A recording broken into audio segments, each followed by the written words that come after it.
కడుపు నిండా తిండి, కంటి నిండా నిద్ర ఉంటే చాలు. అంతకు మించిన సుఖం మనిషికి మరొకటి లేదు.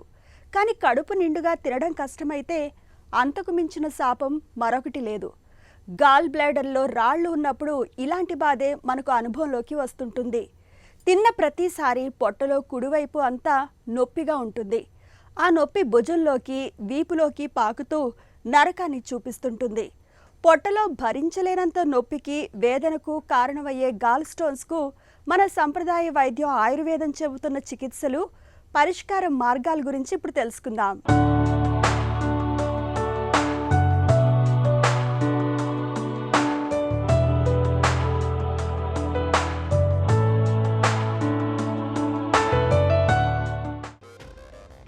మారిన మన ఆహారపు అలవాట్లు కావచ్చు, లేదా బరువు పెరగడం వల్ల కావచ్చు, మహిళల్లో హార్మోన్ల సమతూకం సరిగ్గా లేకపోవడం వల్ల కావచ్చు. ఇవాళ మనలో చాలామందికి పిత్తాశయంలో రాళ్లనేవి పెద్ద సమస్యగా మారుతున్నాయి. నడివయసు దాటిన మహిళల్లో ఈ సమస్య మరీ ఎక్కువగా ఉంటుంది. పిత్తాశయం కండరాలు సరిగ్గా వ్యాకోచించకపోవడం వల్ల పైత్యరసం ఎక్కువ కాలం నిల్వ ఉండిపోవడం, దానికి కొలెస్ట్రాల్ కణజాలం తోడవడం, ఆపై అవి ఘనీభవించి రాళ్లుగా ఏర్పడుతుంటాయి. పిత్తాశయంలో రాళ్లని ఆయుర్వేదం పిత్తాశ్మరి అని పిలుస్తుంది. పిత్తాశయంలో రాళ్లు ఉన్నప్పుడు పొట్టలో కుడివైపు భాగంలో చాలా తరచూ నొప్పి బాధిస్తుంటుంది. తిన్న తర్వాత ఈ నొప్పి తీవ్రత పెరుగుతుంటుంది. తిన్న ప్రతిసారి పొట్టలో నొప్పి మొదలవుతూ ఆపై వాంతి అవుతున్నప్పుడు, ముఖ్యంగా కొవ్వు పదార్థాలు తీసుకున్నప్పుడు, అజీర్తి బాధలు పెరుగుతున్నప్పుడు పసరుతిత్తిలో రాళ్లు ఉన్నాయని అనుమానించాలి. పిత్తాశయంలో రాళ్ళు ఏర్పడినప్పుడు చాలామంది అశ్రద్ధ చేస్తారు. లేదంటే వాళ్ళు చాలా రకాలైన చిట్కాలు లాంటివి తీసుకుంటూ ఉంటారు. కాకపోతే దీనికి అర్లీ స్టేజ్ అంటే 3 mm 2 mm చాలా మైన్యూట్ ఫామ్లో కనుక స్టోన్స్ ఉంటే కనుక పర్వాలేదు. కాకపోతే ఆ స్టోన్ కనుక సింగిల్గా ఉండి పెద్దగా అయితే కనుక తప్పనిసరి డాక్టర్ దగ్గరికి వెళ్ళి ట్రీట్మెంట్ తీసుకోవాలి.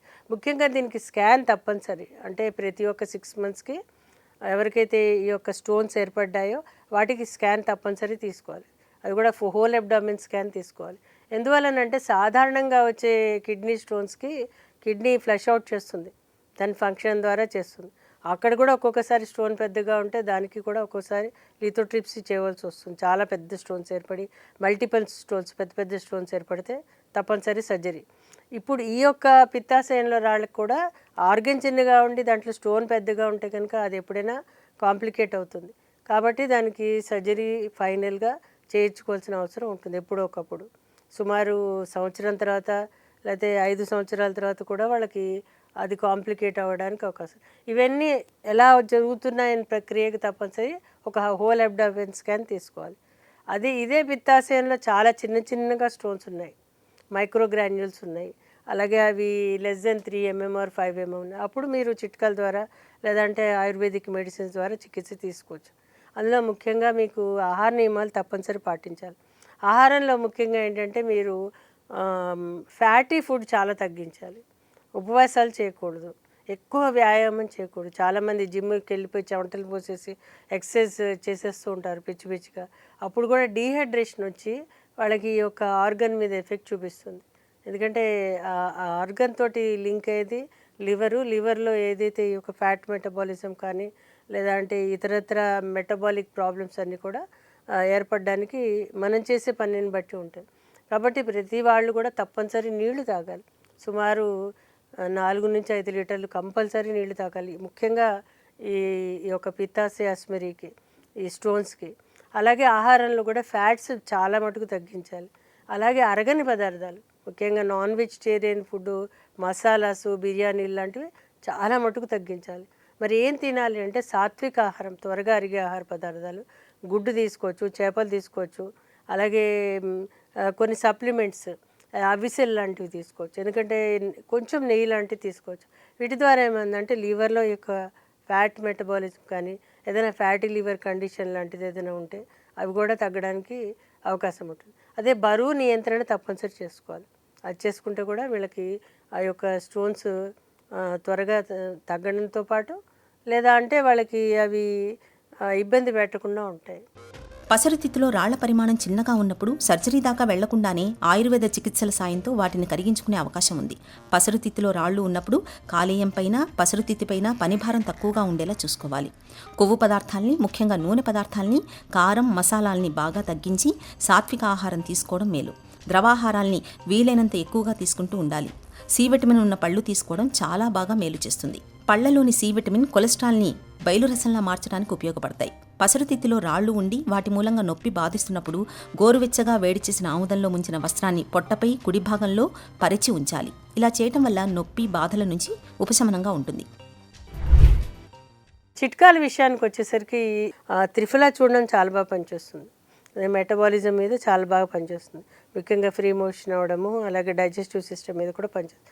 ప్రతిరోజు ఒక అర చెంచాడు, పొద్దున్న అర చెంచాడు, సాయంత్రం వేడి నీళ్ళలో కానీ లేకపోతే ప్లెయిన్ వాటర్లో కానీ తీసుకుంటే కనుక వాళ్ళకి ఫ్రీ మోషన్ అవుతుంది. ఒక్కోసారి వాళ్ళకి విరేచనాలు అయితే తగ్గించుకోవచ్చు.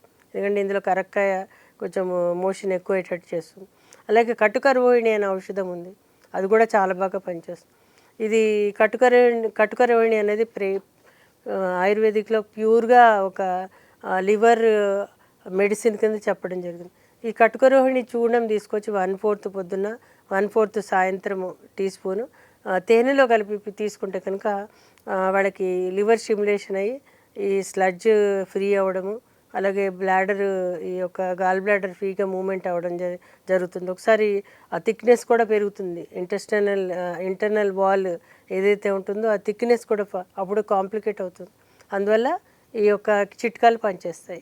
ఇవి వాడడం ద్వారా ప్రతిరోజు ఫ్రీగా వాళ్ళకి మలబద్ధకం లేకుండా ఫ్రీగా మోషన్ అయ్యేటట్టు చూసుకోవాలి. దీనికి త్రిఫలా కూడా చాలా బాగా పనిచేస్తుంది. కాదు అనుకుంటే కూడా మన కరక్కాయ కూడా పనిచేస్తుంది. కరక్కాయ ఒక రాత్రి ఒక 1/4 టీ స్పూన్ నీళ్ళలో కలిపి తీసుకుంటే అది ఫ్రీ మోషన్కి హెల్ప్ చేస్తుంది.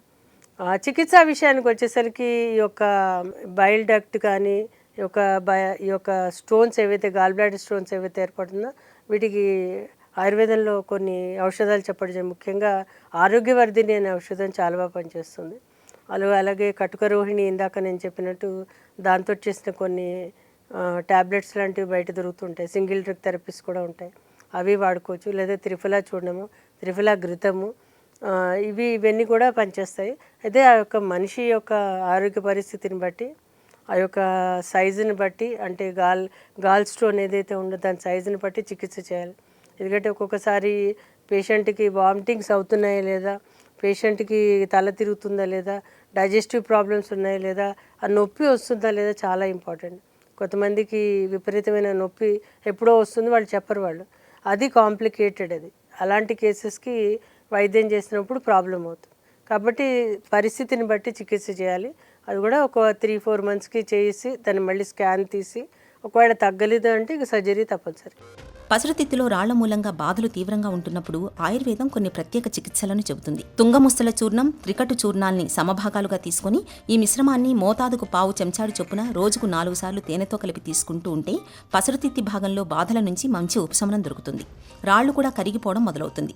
అలాగే కటువీరాది కల్పం చూర్ణాన్ని ఉదయం పూట ఖాళీ కడుపుతో కొంతకాలం పాటు తీసుకుంటే పసరుతిత్తిలో రాళ్లు ఇట్టే కరిగిపోతాయి. రాత్రి పడుకునే ముందు త్రిఫలా చూర్ణాన్ని పాలలో కలిపి తీసుకోవడము మంచిదే. ఇవే కాకుండా చిత్రకాది, పునర్నవ, శతావరి, కటుకరోహిణి, చిత్రమూలం వంటి ఔషధాలు కూడా పసరుతిత్తులో రాళ్లను కరిగించడానికి ఉపయోగపడతాయి. డాక్టర్ సలహా మేరకు ఈ ఔషధాల్ని వాడుకోవడం ద్వారా పసరుతిత్తులో రాళ్ల సమస్యల నుంచి బయటపడవచ్చు.